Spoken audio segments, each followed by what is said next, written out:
Talk to him, Tiptoe. Tell him where we from, Tiptoe. I got my makeup on. No, it's cool. I am gonna edit this shit. Oh, 46th Street. What block? What block? The coup. How long you knew me? How many years? Forever. How long I been doing this shit? Forever since you was in diapers. Right. I'm still out here, man. 30 years later, man. This is a real face right here. Everybody on my documentary, if y'all see this, y'all know what it is, man. I got the real customer speaking up for me, Yeah, man. I'm about to retire. Right. It's about time. Like and subscribe, hit the notification, share, tag a friend, tell a friend, let's bring them in. We on the Fargo podcast, the Fargo show, where I do interviews and I also do stories. Sponsoring Days merch is Go Far Clothing. You know what it is. Pop your collar with me, spend your dollar with me. So we gonna jump right back into it. This part 6. We ending it up, y'all. This Reggie Neutron. Like I was telling y'all last story, my brother would slip something. And I don't want to leave nothing out in this documentary because, like I said, this is the end of it. And by my brother being slip something, I really never knew where it came from, me or my family. We just knew one night he went out with the neighbors or whatever, and he woke up the next day, he was all right.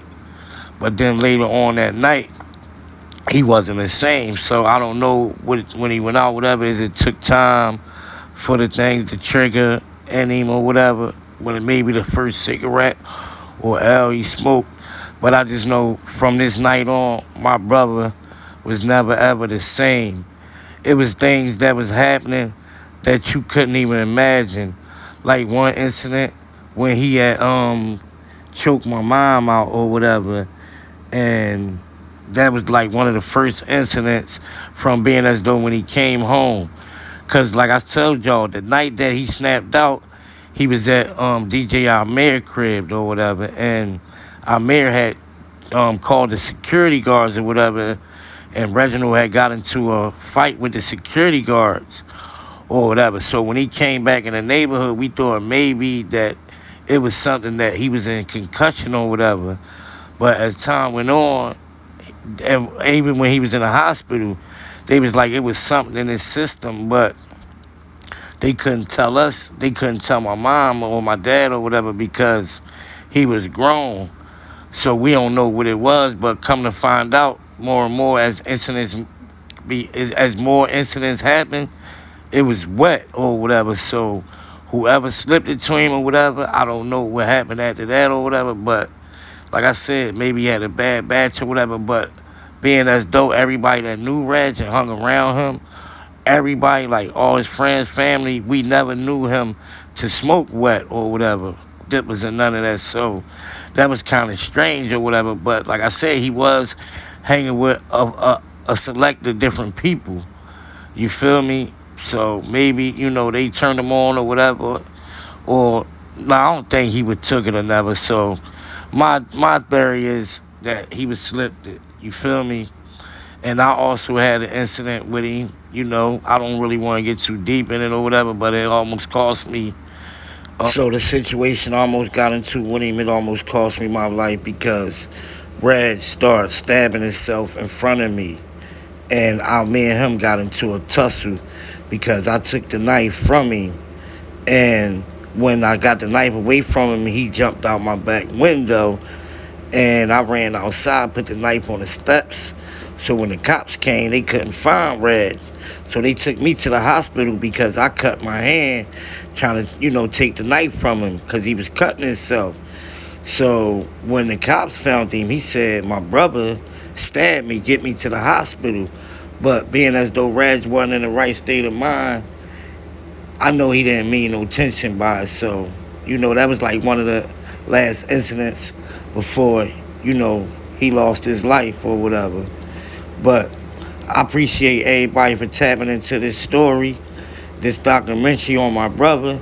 I shouted everybody out. My man NH, Garcia, Stacks, Rocka, Meek, DJ Amir. And if anybody else I missed, I'm sorry. My cousin Latif. Shout out Wild Deuce. Shout out everybody, that knew my brother and was a part of his music career and his life. Long live Reg, man. Rest in peace, Reggie Neutron.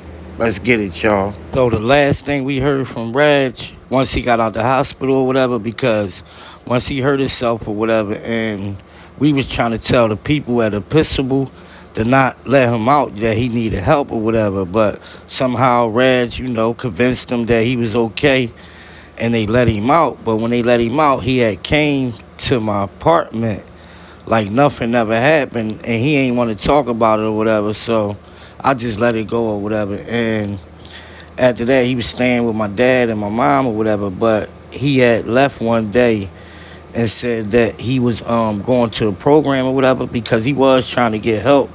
I guess fight the demons or whatever was in him, possessed.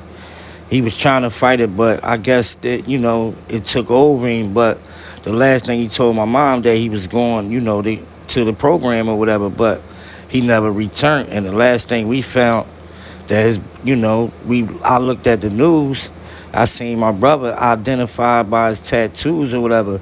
He was missing, but you know how things go, man. So that's the end of the documentary, man. Thanks everybody for tapping in with me, man. Listening to my story, man.